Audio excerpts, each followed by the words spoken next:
नमः श्रीवर्धमानाय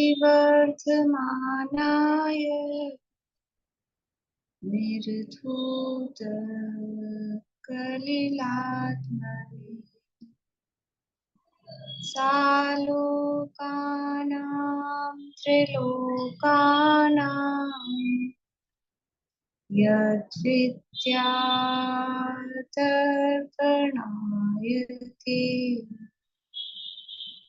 यद्विद्यातर्पणायते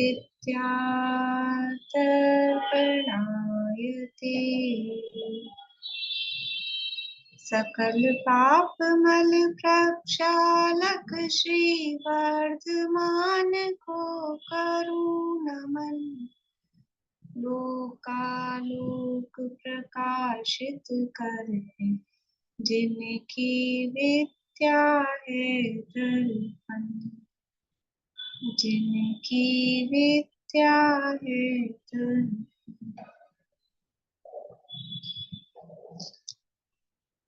आप बोले थे ना मैं सुनूंगी, हाँ इसीलिए मैंने हैंड रेज किया था बार बार। हाँ, नहीं मुझे ध्यान था। बोलिए 47 नयों के नाम। द्रव्य ने, पर्याय ने, अस्तित्व ने, नास्तित्व ने, अस्तित्व नास्तित्व ने, अव्यक्तव्य ने, अस्तित्व अव्यक्तव्य ने, नास्तित्व अव्यक्तव्य ने, अस्तित्व नास्तित्व अव्यक्तव्य ने, विकल्प ने, अविकल्प ने, नाम ने, स्थापना ने, द्रव्य ने, भाव ने, सामान्य ने, विशेष ने, नित्य ने, अनित्य ने, सर्वगत ने, असर्वगत ने, शून्य ने, अशून्य ने, ज्ञान के अद्वैत ने, ज्ञान के द्वैत ने, और ज्ञान के द्वैत ने, नियति ने, अनियति ने, स्वभाव ने, अस्वभाव ने, काल ने, अकाल ने, पुरस्कार ने, देव ने, ईश्वर ने, अनिश्वर ने, गुणी ने, अगुणी ने, कर्त्री ने, अकर्त्री ने, भोक्त्री ने, अभोक्त्री ने, क्रिया ने, ज्ञान ने, व्यवहार ने, निश्चय ने, अशुद्ध ने, शुद्ध ने। बहुत बढ़िया, बहुत अच्छा। और किसी को याद थे? बस ना, अभी पूछे, चले अभी इतना समय काफी हो जाएगा। मंडे को सुनती हूँ मैं। अभी 47 शक्तियों के नाम और 47 स्नेहों के नाम नाम तो याद करने ही है, कम से कम कुछ तो याद अपने को रहे तो कुछ भाव ख्याल में आ जाए। रत्नगंज शाखाचार अपना चल रहा है और इसके अंतर्गत तीसरे अधिकार के उपरांत परिशिष्ट दिया है। उस परिशिष्ट में जो जो प्रकरण दिए हैं उनकी थोड़ी चर्चा अपन कर रहे हैं। तो यहाँ पर 47 नयों की चर्चा की, फिर 12 भावना जो डॉक्टर हुकुमचंद जी भैल द्वारा रचित थी उनकी चर्चा की थी। उसके बाद 47 शक्तियों की चर्चा अपन ने कर ली है। अब यहाँ समय सार की 1 से लेके 16 तक की गाथाएं दी हैं और उसके बाद में उपासना के नाम से कुछ देवशास्त्र गुरु सिद्ध पूजन युगल जी बाबू जी की जो पूजने हैं उनमें से कुछ पंक्तियां दी हैं और बाद में दादा की हुकुमचंद जी भाईल वाली पूजन की भी पंक्तियां दी हैं और फिर श्रीमद राजचंद जी की पंक्तियां दी हैं। तो आप लोग पढ़ लेंगे कि पढ़े अपन इसको रीडिंग करें? थोड़ा सामान्य सा ही अर्थ फिर मैं बताती हूँ, क्योंकि ये तो समय सार की गाथाएं हैं, एक एक गाथा चलती है। कोई गाथाएं 2-2 4-4 दिन चलती हैं, कोई पूरा 1 घंटा लगता है। तो ये तो मतलब विषय ऐसा है, और अभी अपना फिर क्या कि काफी लंबा हो जाएगा। तो यहाँ पद्यानुवाद दिया है, मूल गाथाएं तो प्राकृत में है। समय सार कुंकुंद आचार्य का जो ग्रंथ है, ये पद्यानुवाद किया डॉक्टर हुकुमचंद जी भारिल, जिनको हम दादा बोलते हैं, उनका ये पद्यानुवाद है।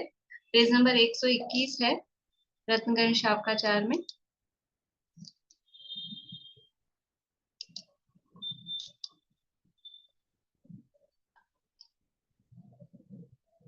ध्रुव अचल अनुपम सेत्य की कर वंदना में स्वपर हित यह समय प्राप्त कह रहा श्रुत केवली द्वारा कथित। सिद्ध भगवान को नमस्कार करके समय सार कहने की प्रतिज्ञा कर रहे हैं कुंकुंद आचार्य। और वो सिद्ध भगवान कैसे हैं? सिद्ध वहाँ मूल में तो अब क्या, मूल में जो प्राकृत में शब्द हैं तो पद्यानुवाद में पूरे एग्जैक्टली वैसे नहीं आ पाते हैं, कुछ शब्द रह भी जाते हैं। वहां दिया है वंदितु सर्व सिद्धे ध्रुवम अचलम अनुपमम कदम पत्ते, यानी जिन्होंने ध्रुव, अचल और अनुपम गति को प्राप्त किया है, ऐसे सिद्ध भगवान की। तो ये जो ध्रुव, अचल और अनुपम, ये सिद्ध भगवान के विशेषण नहीं है। सिद्ध गति, वो जो पंचम गति है, वो कैसी है? वो ध्रुव है। अब वहां टीका में खूब विस्तार से दिया है कि 4 गतियां हैं वो अध्रुव हैं, 4 गतियां हैं, संसार है, ये चलायमान होने वाला है, और उनकी तो मतलब उपमाएं भी दुनिया में दी जा सकती है एक दूसरे से, लेकिन जो सिद्ध गति है वो ध्रुव है, अचल है। ध्रुव है मतलब एक रूप रहती है, अचल है मतलब उस सिद्ध दशा से अब कुछ दूसरी दशा नहीं होगी, चलायमान नहीं होंगे। ध्रुव और अचल में क्या अंतर है?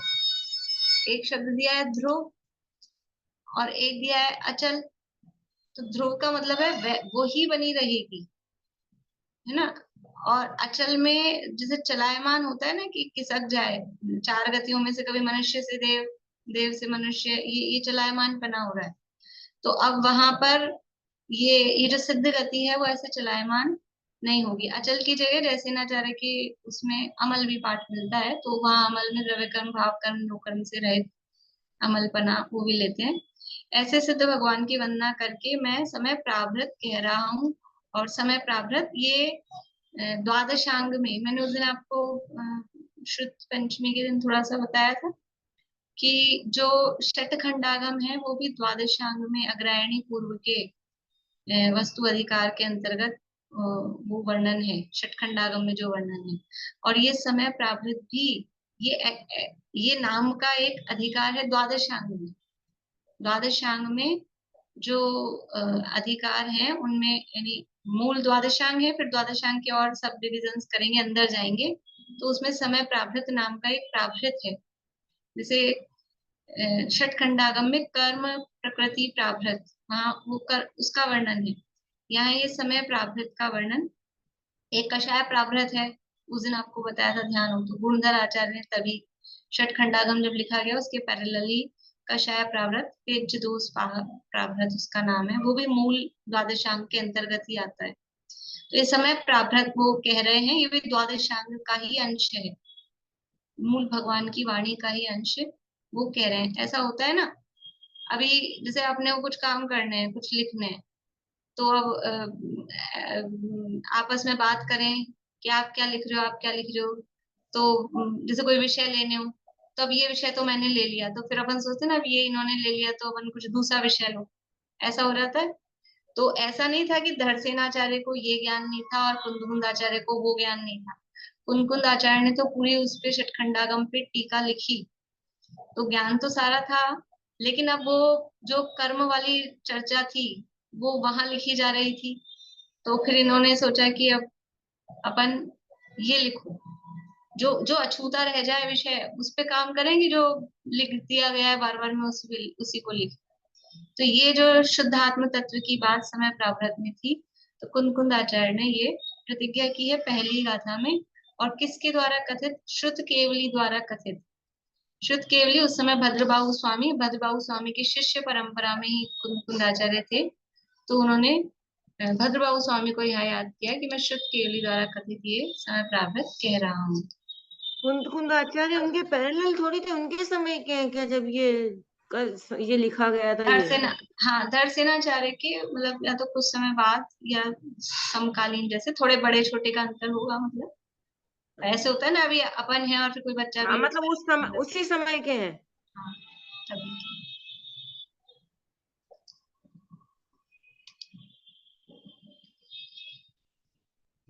देखिए आगे दूसरी कथा, सद ज्ञान दर्शन चरित परिणत जीव ही है स्वयं समय, जो कर्म पुद्गल के प्रदेशों में रही वे पर समय। अब समय प्रावृत कह रहा हूं, तो समय क्या चीज होती है? तो समय का अर्थ नहीं बताया उन्होंने, यहाँ पे सीधे समय के भेद कर दिए, स्वयं समय और पर समय। तो समय का अर्थ क्यों नहीं बताया? कि समय का अर्थ वो इससे पहले पंचास्तिकाय लिख चुके थे, तो पंचास्तिकाय में समय का अर्थ बता के आए, इसलिए उन्होंने सीधे यहाँ पर भेद कर दिया। जो बात पहले कह चुके हैं, अपन तो क्या है कि जो पढ़ा चुके फिर भी बार बार में पढ़ाते जाते हैं वापस वापस। कई चीजें लेकिन छोड़ भी देते हैं अपन भी, कि पढ़ के आए हैं अपन। तो ऐसे उन्होंने यहाँ पे समय का अर्थ नहीं बताया। समय का अर्थ क्या होता है? समय शब्द के अनेक अर्थ होते हैं। आप लोगों को पता है समय का एक अर्थ? अभी क्या समय हुआ है? समय यानी अभी जो फेमस है टाइम, और फिर जो समय यानी काल की जो सूक्ष्मतम इकाई है, यूनिट, उसको भी समय कहते हैं। एक तो अभी अपने व्यवहार काल के हिसाब से समय हम बोलते हैं, और फिर काल की यूनिट को भी समय कहते हैं। और समय किसे कहते हैं? समय कहते हैं समय। सम यानी साथ साथ, अय मतलब जो गमन करता है, जो साथ साथ गमन करता है। तो व्याकरण में एक नियम होता है कि जो भी धातुएं, धातु समझ में आता है? पठती, पठते, पठंती, ये पढ़ा होगा सबने, वो पठ धातु है। ऐसा तो ये अय धातु है। तो जो धातुएं गमन के अर्थ में आती हैं, वही धातुएं जानने के अर्थ में भी यूज में आती हैं। जैसे जो अपन ने कहा ना, सर्वगत, ज्ञान सर्वगत है। तो गत कहा किस अर्थ में? कहा हमने जानने के अर्थ में। लेकिन वो गत शब्द वैसे किस अर्थ में काम आता है? जाने के अर्थ में। तो जो धातुएं गमनार्थक होती हैं, जाने के लिए यूज में आती हैं, वही जानने के लिए भी यूज में आती है। तो समय शब्द का साथ साथ जो गमन करे, गमन करे का मतलब है परिणमन करे। और फिर दूसरा अर्थ लगाएंगे कि जो साथ साथ जाने, मतलब क्या हुआ कि जो गमन भी करे और नहीं, जो परिणमन भी करे और जो जाने, उसका नाम है समय। तो कौन हुआ? जो परिणमन भी करे और जाने भी, उसे समय कहते हैं। तो कौन हुआ समय? कौन हुआ समय? समय यानी जीव द्रव्य। जीव द्रव्य हुआ ना, जानने, जहां जानने की बात आ जाए वहां तो आंख बंद करके कौन सा द्रव्य है? जीव द्रव्य। तो समय कहते हैं जीव द्रव्य को। ठीक है। एक समय शब्द का, अब मैं ज्यादा व्युत्पत्ति नहीं बता रही हूँ, वैसे अर्थ बता देती हूँ। एक समय शब्द का अर्थ होता है छहों द्रव्यों को भी समय कहते हैं। जो परिणमन कर रहे हैं ना, छहों ही द्रव्य, परिणमन वाला अकेला अर्थ लेंगे तो छहों द्रव्यों को भी समय कहते हैं। और समय का मतलब मत, मत होता है स्व, यानी पर समय जो कह रहे हैं, तो पर मत वाले जो है ना, अन्य मत वाले, तो उनको पर समय भी कहते हैं। अन्य समय, समय मतलब मत, दूसरा मत, धर्म जिसे हम कहते हैं, दूसरे धर्म दर्शन वाले, उनको भी समय कहते हैं। बोलिए से चलिए। समय का मतलब हम लोग तो जीव ही है। हाँ, हाँ, तो जीव को भी समय कहते हैं। एक शब्द के अनेक अर्थ बताए जा रहे हैं। अब यहाँ कहाँ कौन सा अर्थ लेना है वो देखा जाएगा प्रकरण के हिसाब से। ठीक है। पहला तो समय यानी टाइम, फिर समय यानी काल की यूनिट, फिर समय यानी जीव द्रव्य, समय यानी छहों द्रव्य, समय यानी मत, मतलब धर्म दर्शन। मत समझ नहीं आता तो धर्म दर्शन जो होते हैं वो समय। और समय का अर्थ होता है सिद्धांत, सिद्धांत को भी समय कहते हैं। तो समय शब्द के इतने सारे अर्थ हैं। जयचंदी छाबड़ा साहब ने समय सार के वचनिका लिखी, अमृतचंद्राचार्य की जो टीका है संस्कृत में, उसका हिंदी में ढूंढारी में उस समय अनुवाद किया, और फिर भावार्थ लिखे कि इसमें कहना क्या चाह रहे हैं। तो भावार्थ बहुत विशेष है। तो यहाँ शुरू में ही उन्होंने समय शब्द के 6 अर्थ दिए हैं जयचंद्र छाबड़ा, दोहे के रूप में। तो अब यहाँ कौन सा समय लेना है? दूसरी गाथा में, यहाँ दूसरी गाथा में कौन से समय की बात है? तो यहाँ जीव द्रव्य वाला अर्थ लेना है। ठीक है। स्व समय और पर समय जो भेद किए हैं, जीव द्रव्य वाले अर्थ के हिसाब से किए हैं। और अभी तीसरी गाथा में फिर समय शब्द का अर्थ बदल जाएगा।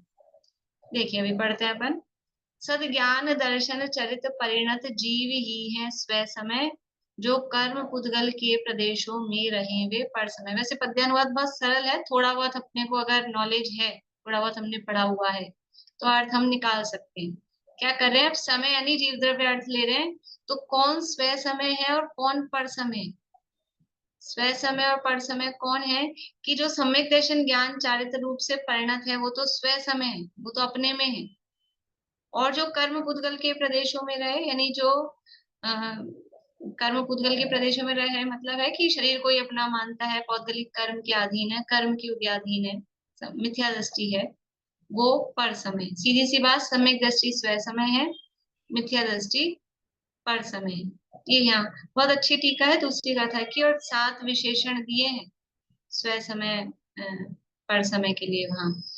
मतलब बहुत, ये तो समय सार है, इसलिए इसमें तो अभी अपन तो केवल शब्दार्थ कर रहे हैं जो यहाँ लाइनें लिखी हैं उनका। बाकी मूल से पढ़ना चाहिए, जरूर पढ़ना चाहिए समय से।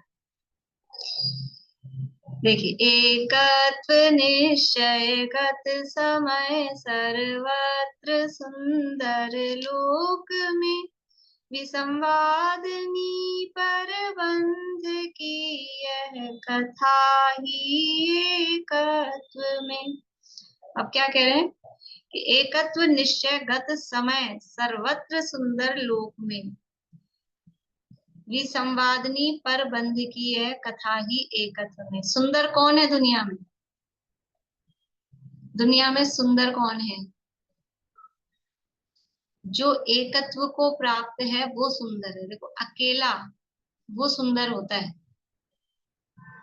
प्योर जो होता है, सुंदर मतलब जो प्योर है, अकेला प्योर होता है वो सुंदर है।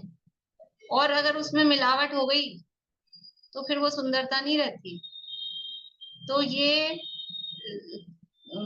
कौन सुंदर है? तो कह रहे हैं एकत्व निश्चय गत समय, एकत्व निश्चय को प्राप्त जो समय, यानी अब यहाँ समय का अर्थ क्या कर रहे हैं कि 6 द्रव्यों में से जो अपने एकत्व को, एक पने को एकत्व भावना में जो एक का अर्थ करते हैं, अपने एकत्व को प्राप्त जो जीव है वो ही, नहीं, जो द्रव्य है, यहाँ जो समय शब्द का अर्थ कर रहे हैं वो 6 द्रव्य कर रहे हैं। यानी 6 द्रव्य अपने अपने में है, 6 द्रव्य अपने अपने एकत्व को प्राप्त है। कोई द्रव्य किसी में मिला हुआ नहीं है, कोई द्रव्य किसी में मिलता नहीं है। विश्व में सब द्रव्य सुंदर है। कौन सा द्रव्य असुंदर है? कौन सा असुंदर है? या वो ये बिल्कुल सुंदर नहीं है, ये लड़की सुंदर नहीं है, ये लड़का सुंदर नहीं है। कौन असुंदर है? कि 6 द्रव्य सुंदर है। 6 द्रव्य सुंदर हैं क्योंकि वो सब अपने अपने एकत्व में, सब अपने एकत्व को प्राप्त हैं, सब अपने अपने में रहते हैं। जो अपने अपने में रहता है तो वो सुंदर है। दूध अकेला रहे तो शुद्ध, पानी अकेला रहे तो शुद्ध, सुंदर, बढ़िया। और दूध तो अच्छी महंगी चीज होती है, पानी तो फिर भी ऐसे ही। लेकिन हमको पानी पीना हो और उसमें 1-2 बूंद दूध गिर जाए, फिर कैसा लगता है? फिर पिया जाता है, ये पानी गंदा हो गया। कि अच्छा, अच्छी चीज मिलाई है, गंदा कैसे हो गया? दूध तो अच्छा महंगा, बहुत बढ़िया आ रहा है महंगा, और ये पानी तो क्या है? लेकिन नहीं, अकेला रहता है तो सही है, और जहां मिल जाए तो वो अशुद्धि है। तो एकत्व निश्चय को प्राप्त जो समय है, 6 द्रव्य वो लोक में सुंदर है। विसंवादनी पर बंध की है कथा ही एकत्व में। अब इस एकत्व में ये जो बंध की कथा, कि इनके मिलान की जो कथा करते हैं ना, कथा मतलब, कथा मतलब ये ऐसे राम पुराण ये वाली कथा, कथा मतलब इसकी जो बात भी, चर्चा भी जो की जाती है कि 2 द्रव्य मिल गए, वो विसंवाद पैदा करने वाली, विसंवाद समझ में आता है? वो झगड़ा पैदा करने वाली है। अगर बंध की बात करोगे, ये 2 द्रव्यों में बंद हो गया है, मिल रहे हैं, तो ये तो उस एकत्व में झगड़ा पैदा करने वाली है। ये बात सही नहीं है। आप लोगों को बहुत ज्यादा तो कुछ चीजें समझ में आ रही हैं, कुछ नहीं आ रही है, ऐसा मुझे लग रहा है। लेकिन हम बहुत ज्यादा डिटेल नहीं कर रहे हैं यहाँ पर। वो फिर पूरी गाथा टीका उस हिसाब से चलाएं तब हो। मैं सोच रही थी अभी तो समय अपना ये पूरा, अभी आज जितना होगा उतना होगा, फिर ये तो पूजा की पंक्तियां वगैरह है तो आप लोग पढ़ लेना, है ना? देखते हैं। सबकी सुनी अनुभूत परिचित भोग बंधन की कथा, पर से पृथक एकत्व की उपलब्धि केवल सुलभ ना। दुनिया में क्या सुलभ है?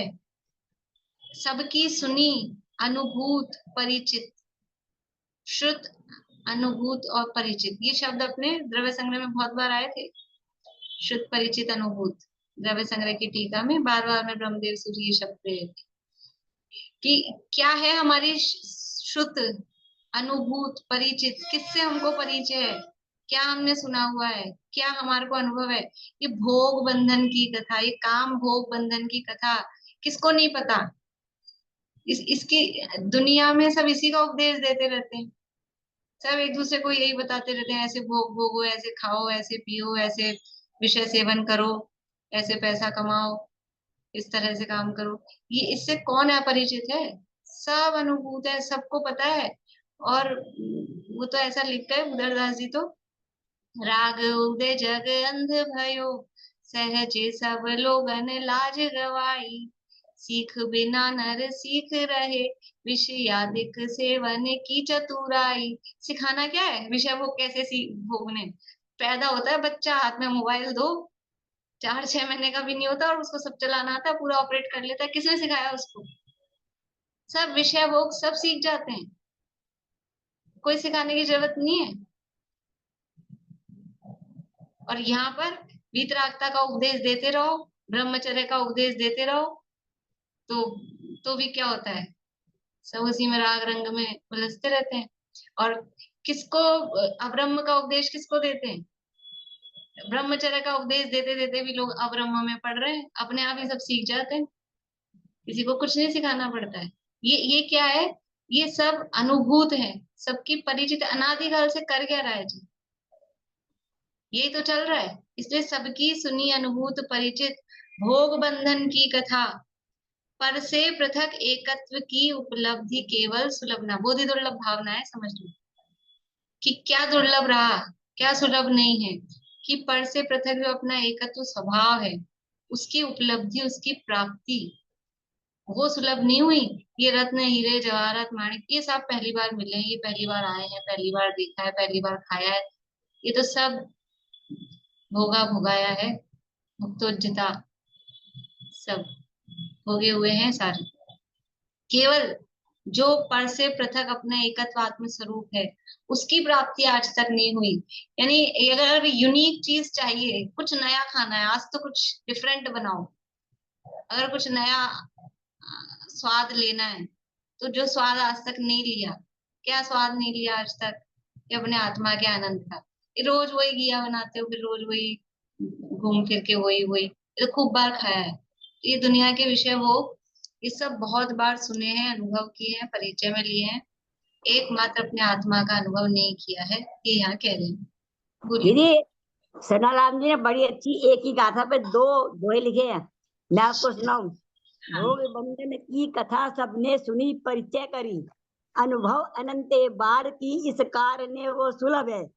फिर एक उसके लिए शुद्ध से लिखा है, भिन्न निज एकत्व तो सुनने में आया ना कभी, परिचय नहीं अनुभव नहीं, इस कारण वो सुलभ ना। हाँ, अपने अपने आत्मा की बात किसने सुनी बताओ, कहाँ मिलती है, कितने से लोग हैं सुनने वाले। अविषय भोगों की चर्चाएं दुनिया में चलती है खूब, जहां जाओगे वहां विषय भोगों की चर्चाएं हैं, और ये है ही नहीं। इसलिए अब पांचवी, ये 4 गाथाएं हुई, 5वीं गाथा में प्रतिज्ञा कर रहे हैं कि मैं क्या बताने वाला हूँ। किस, देखो क्या सुंदर है, तीसरी गाथा में बताया, एकत्व निश्चयगत समय सर्व सुंदर लोक में, और उस एकत्व स्वरूप अपनी आत्मा की बात आज तक जीव ने सुनी नहीं है। इसलिए निज विभव से एकत्व ही दिखला रहा करना मनन, पर नहीं करना छल ग्रहण, यदि हो कहीं कुछ स्खलन। अब मैं क्या कर रहा हूँ, ये समय प्रावृत्त क्यों लिख रहा हूँ कि दुनिया में भोग बंधन की कथा ये तो सब बहुत चलती है, मैं वो कुछ नहीं बताने वाला हूँ। मैं तो अपने वैभव से, कौन सा वैभव है उनका, नग्न दिगंबर मुनिराज, तिल के तुष के मात्र बराबर भी तो परिग्रह नहीं है, और बोल रहे अपने वैभव से दिखाऊंगा। कौन सा वैभव है, पहले घर का नहीं, ये जो वैभव हम पढ़ के आए ना इससे पहले, ये 47 शक्तियां, ये शक्तियां, ये अपने आत्मा का वैभव, निज विभव से एकत्व ही दिखला रहा करना मनन। मैं अपने इस आत्म वैभव से, मैंने इस वैभव का अनुभव किया है, प्राप्त किया है, उसका स्वाद चख के आया हूँ, उससे ही मैं इस एकत्व स्वरूप आत्मा की, स्व से एकत्व पर से विभक्त, इस अपने एकत्व विभक्त आत्मा की का स्वरूप यहाँ बताने वाला हूँ। तुम क्या करना, करना मनन, तुम उसका मनन करना, पर नहीं करना छल ग्रहण यदि हो कहीं कुछ स्खलन। स्खलन का मतलब है चूक जाना।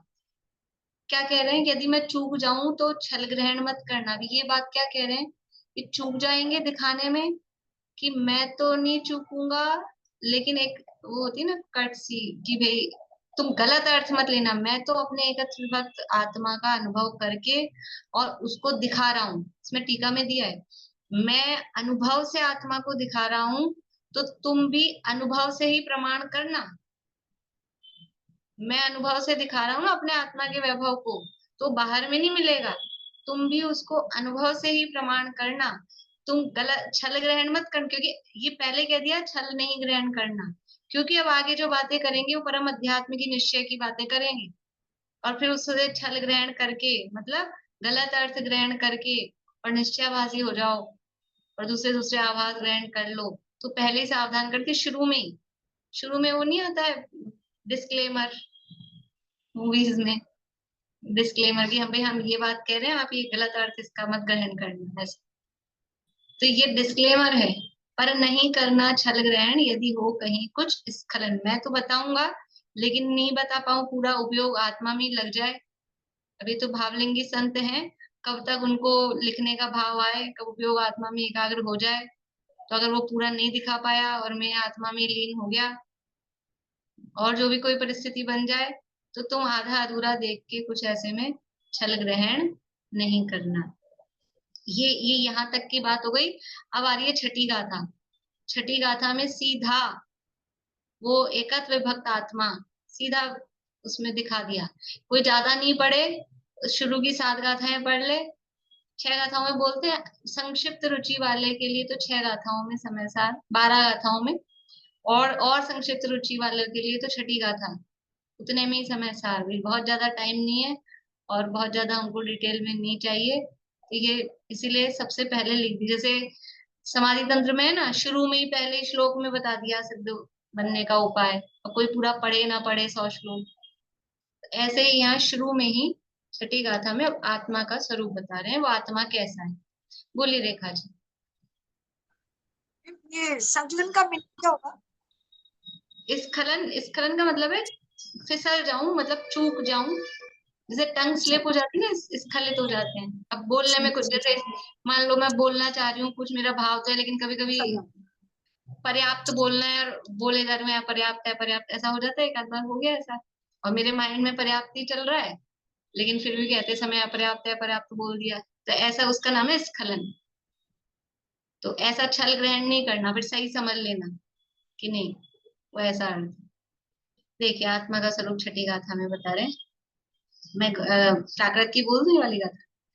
न विहोदिया पमत्तो न पमत्तो जान गो दुजो भावो एवं वर्णन्ति शुद्धम नादो जो सोदुसो चेव। न अप्रमत्त है न प्रमत्त है, बस एक ज्ञायक भाव है, इस भांति कहते शुद्ध पर जो ज्ञात वह तो वही है। संजीव जी के अगर आप लोग सुनते हो तो उनकी छठी गाथा ही चल रही थी संजीव जी के प्रवचनों में। अभी अभी समय सार शुरू किया है संजीव जी के में, तो ये चल रहा है, आप लोग सुन सकते हैं डेली 9:20 पे सुबह आता है, नहीं तो बाद में भी सुन सकते हैं। देखिए क्या कह रहे हैं, न अप्रमत्त है न प्रमत्त है, बस एक ज्ञायक भाव है। कैसा है? प्रमत्त भी नहीं है और अप्रमत्त भी नहीं है। प्रमत्त अप्रमत्त क्या होता है? सुना है नाम कहीं? किसके नाम है ये? गुण स्थानों में आते हैं। तो अप्रमत्त और प्रमत्त, मैं प्रमत्त भी नहीं हूं, यानी प्रमत्त यानी कौन सा गुण स्थान? उंगली से बता सकते हैं, छठा। और अप्रमत्त यानी 7वां। कुंद आचार्य कौन से गुण स्थान वर्ती थे? छठे 7वें गुण स्थान वर्ती मुनराज थे ना। वो कह रहे हैं मैं प्रमत्त भी नहीं हूं, मैं अप्रमत्त भी नहीं हूं, गुण स्थान नहीं हूं। देखो इस प्रमत्त अप्रमत्त के 2-3 तरह से अर्थ करते हैं, तो अभी तो अपन कुंद आचार्य की तरफ से बात कर रहे हैं। वो अपने आप को गुणस्थान रूप नहीं देख रहे, कल परसों भी किसी प्रकरण में कहा था, अपने आप को पर्याय रूप नहीं देखते, सम्यक दृष्टि, वो उसका श्रद्धान क्या है, ये एकदम प्योर श्रद्धान की, अब यहाँ का है ना समय सार में निश्चय परक, प्योर निश्चय, प्योर आध्यात्म की बात चलेगी। तो आप प्रमत्त अप्रमत्त नहीं हो गया, छठे सातवें गुण स्थान वर्ती नहीं हो क्या, कि बाहर में पर्याय में हूं लेकिन हम उसको नहीं देखते।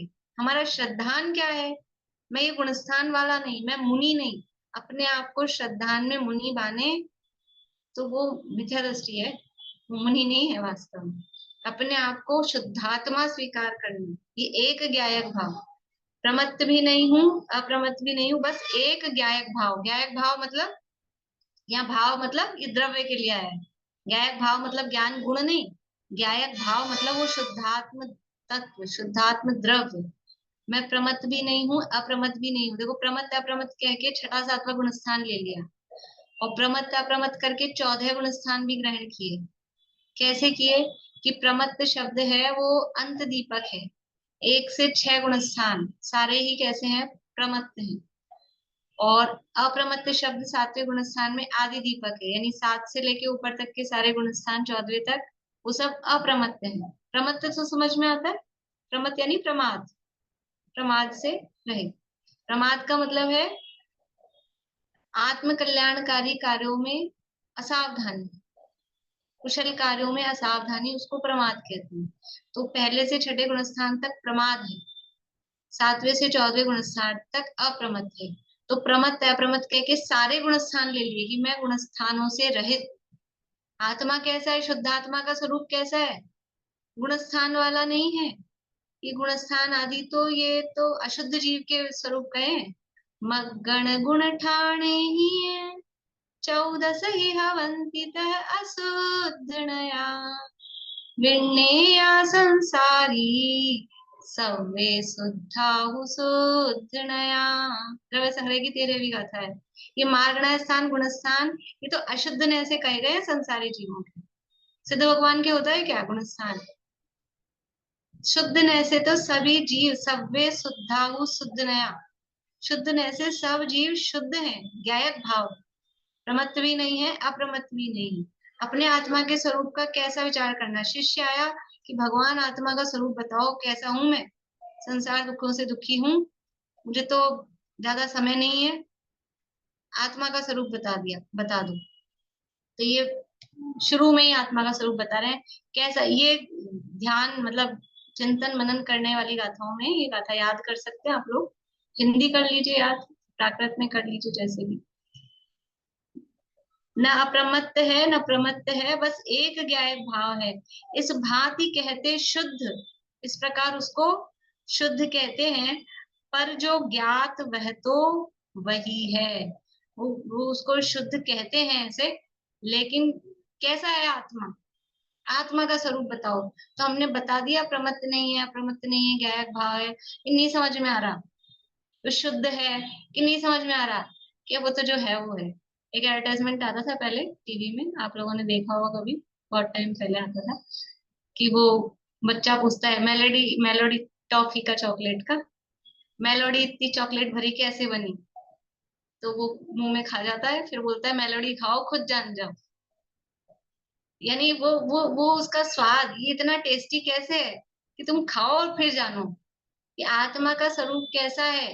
ये हमने कह दिया ये प्रमत्त नहीं है प्रमत्त नहीं है, ज्ञायक भाव है, शुद्ध है, ये नहीं समझ में आ रहा कि वो तो जो है सो है, तुम खाओगे अनुभव करोगे तो वो तो है जैसा है। घी का स्वाद कैसा होता है, कि जैसा होता है वैसा होता है, कैसा होता है बताओ, घी का स्वाद कैसा होता है, आम का स्वाद कैसा होता है, किसी का भी स्वाद मुंह से बोल के तो बता दो कैसा होता है, कि जैसा होता है वैसा ही होता है, कह नहीं सकते हैं। तो जब हम ये इंद्रियों के विषयों को ही नहीं मुंह से ज्यादा बोल के बता सकते, जिससे भी दोगे आप, आम का स्वाद कैसा होता है, रसगुल्ले जैसा होता है, गुलाब जामुन जैसा होता है, बर्फी जैसा होता है, लड्डू जैसा होता है, पेड़ा जैसा होता है, एप्पल जैसा होता है, अनार जैसा होता है, अंगूर जैसा होता है, नारंगी जैसा होता है, कैसा होता है, कि वो तो आम जैसा ही होता है। तो ज्ञात वो तो वही है, वो जैसा है वो तो वैसा ही है, वो वही है, ऐसा यहाँ पर कह रहे हैं। अभी 16 गाथाएं थी, अपनी तो 6 ही हुई है। देखिए एक और ले लेते हैं। दृग ज्ञान चारित जीव के हैं, यह कहा व्यवहार से, ना ज्ञान दर्शन चरण ज्ञायक शुद्ध है परमार्थ से। ये दोनों गाथाएं यानी समय सार की जो कहते हैं ना, मतलब स्वर्ण अक्षरों में, उस समय तो ऐसा हुआ था, पहले जो समय सार छपा था तो इन गाथाओं को अलग से गोल्डन क्या बोलते हैं, इंक में छपाया था, मतलब गाथाएं अलग से छपती थी ऊपर। तो ऐसा ये छठी सातवीं गाथा क्या कह रहे हैं, दृग ज्ञान चारित्र जीव के हैं, यह कहा व्यवहार से। जीव के दर्शन है, ज्ञान है, चारित्र है, जीव में है कि नहीं है? दर्शन ज्ञान चारित्र जीव में है कि नहीं? ये व्यवहार से कह रहे हैं। क्यों? क्योंकि भेद कर दिया ना, ज्ञान दर्शन चारित्र को जीव के कहना ये व्यवहार से है। ज्ञान नहीं है, दर्शन नहीं है, चारित्र नहीं है, ना ज्ञान दर्शन चरण। जीव में ज्ञान भी नहीं है, दर्शन भी नहीं है, चारित्र भी नहीं है। क्या कह रहे हो महाराज? जीव में ज्ञान दर्शन चारित्र नहीं है तो फिर क्या है जीव में? तो ज्ञायक शुद्ध है, ये भेद नहीं है। ज्ञान दर्शन चारित्र जीव के कहे जाते हैं व्यवहार से। भेद किया ना, भेद का निषेध किया है, सद्भूत व्यवहार का भी इसमें निषेध किया है सातवीं गाथा में। यद्यपि ज्ञान दर्शन चारित्र आत्मा में है, लेकिन भेद देखने जाएंगे, इसलिए ये दोनों गाथाएं दृष्टि के विषयभूत शुद्धात्म तत्व को बताने वाली है। भेद देखने जाने जाएंगे तो फिर वो आत्मा की अनुभूति नहीं होगी कि ये ज्ञान है, ये दर्शन है, ये चारित्र है। ठंडाई में क्या क्या है कि ये है, वो है, इलायची है और मिनक्का है, बादाम है, कि फिर हो गई, तुमको स्वाद नहीं आएगा। अभेद की अनुभूति होती है, अखंड की अनुभूति होती है। तो ज्ञान दर्शन चारित्र का भेद देखते हैं तो आत्मा की अनुभूति नहीं होगी। दृष्टि में लक्ष्य किसका करना है? ज्ञान का, दर्शन का, चारित्र का नहीं, ज्ञायक। ज्ञायक इन सब का एक अभेद अखंड। 47 शक्तियां आपने भेद करके बता दी, फिर लास्ट में क्या कहा कि भेद करके 47 बताई है, लेकिन अनुभूति करना इसके अभेद अखंड पिंड की। ऐसा भेद रूप नहीं कि यहाँ यहाँ ये त्यागोपादान रखिए, यहाँ कार्य कारणत्व रखिए, यहाँ पे परिणाम रखिए। ऐसे भेद के लक्ष्य से तो भेद ही होगा। फिर वो भेद होगा तो दृष्टि टिकेगी कैसे? स्वाद नहीं आ पाएगा।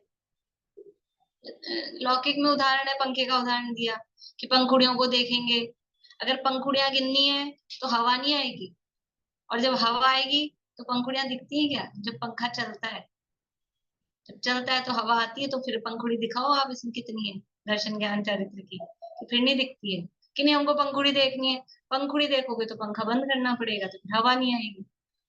ऐसा यहाँ कह रहे हैं कि भेद है, ज्ञान दर्शन चारित्र के भेद भी आत्मा में नहीं है, ज्ञायक शुद्ध है, ऐसा यहाँ पर ये कहा है। 7 गाथाओं की चर्चा अपनी हुई है, और फिर करते हैं, फिर ऐसा करते हैं मंडे को लेते हैं थोड़ा सा फास्ट, इनको 16 गाथाएं तो कर लेंगे, फिर जो भी होगा फिर ट्यूसडे से अपन चौथा अधिकार शुरू कर लेंगे। और लोग भी, जो आप लोग बता देना कि अभी चौथा अधिकार चलेगा, कोई अपनी जानकार हो।